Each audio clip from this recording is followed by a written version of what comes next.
It wasn't that long ago that people didn't really think much about Larned High School athletics, but the Indians have fought really hard to change that. When you talk about the chase for the championship coming into this weekend, a lot of people considered this to be a three-horse race between Matt Kenseth, Jimmy Johnson, and Kyle Busch. None of them had very good days today.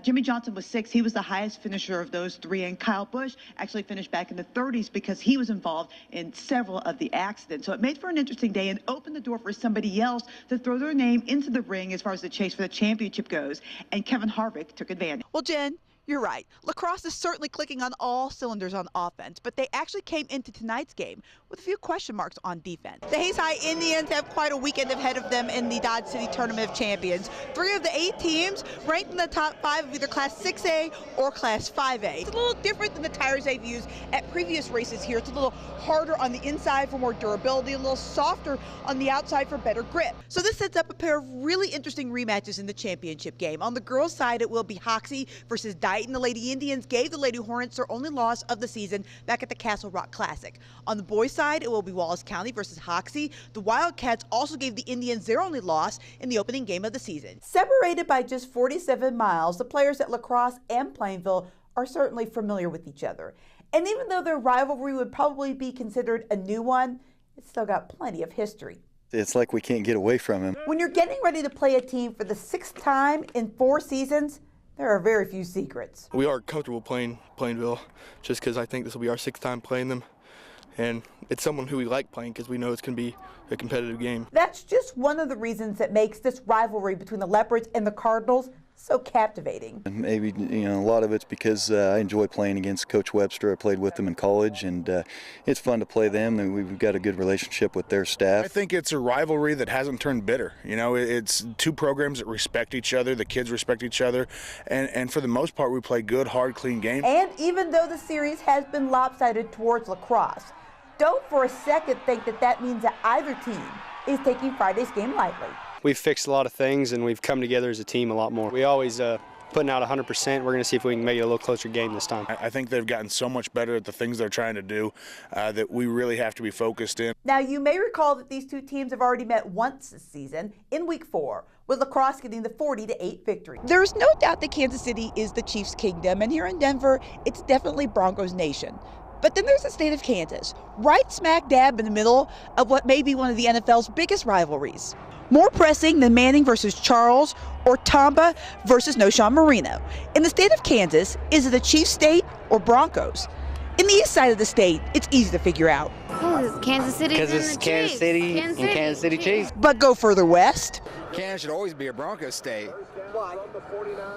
Bleed orange and blue, baby. Where the 2 fan bases may collide may be in the town of Ulysses. More specifically, in the Hooten household. It's a lot of fun. We have a lot of fun to come out with good friends. Because Harold is a Chiefs fan, and his wife Donna likes the Broncos. Just because the Broncos are better. They're going to win.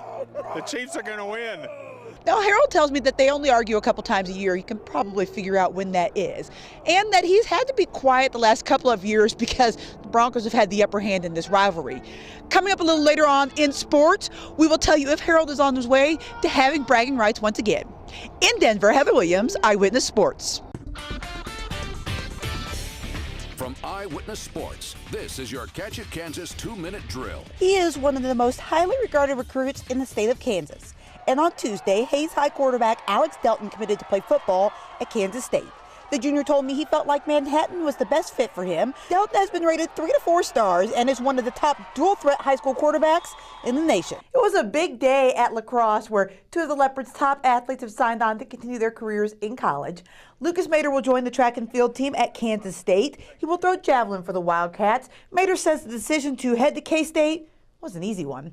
I've always been a pretty big K-State fan, so once the offer was made, it really didn't take any thinking to make the decision and sign the letter. I think I signed the very next day. Mader's teammate Marshall Jay will head off to Ottawa, where he will join the track and field team and play football.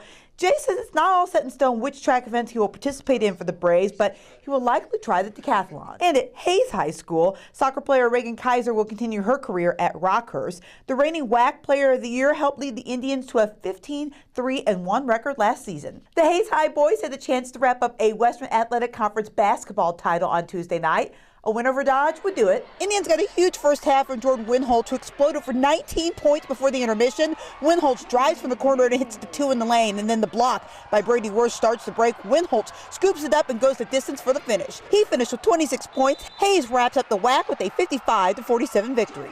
Colby girls making the trip east to take on TMP. Both teams looking to pick up a win to improve their sub-state standings. Lady Eagles on the break. Brielle McKee pulls up and hits the jumper. Colby wins 47-39. The Russell girls playing host to a tough Minneapolis team. Megan Boxberger comes off the corner and buries the 2. Lady Broncos 45-38 over the Lady Lions. The final Kansas Basketball Coaches Association poll of the regular season is out. You can find out where your favorite team ranks at your source for high school sports, KatchaKansas.com.